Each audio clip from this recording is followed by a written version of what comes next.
UK represents what we don't have in professional sports here in Kentucky, so that just adds to the environment. It is a very beautiful stadium. It's a very welcoming stadium. 50 years ago today, in what was known as Commonwealth Stadium, the Wildcats stepped out on the field in their new home. I've been here coming to games for longer than I can remember, and it's just the atmosphere is fantastic. Fans say they've watched the stadium expand from its original build in 1973.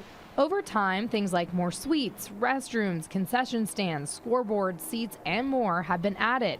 It also underwent a $126 million renovation in 2015. But making it good for the fans and a good experience is very important, and I think they've done a real good job here at Kroger Field of doing that. But some changes were a little harder to get used to than others. It took us a while to call it Kroger Field. We'd always still just say, hey, we're headed out to Commonwealth. That name change came just a few years ago in 2017. When asked what's your favorite thing about Kroger Field and UK games, the answers were quite similar. From start to finish, you got a lot of energy. Everybody participates. Everybody's engaged. Right at kickoff, everybody's hyped. Doesn't matter the record, who we're playing, anything. Mariah Conjito, WKYT.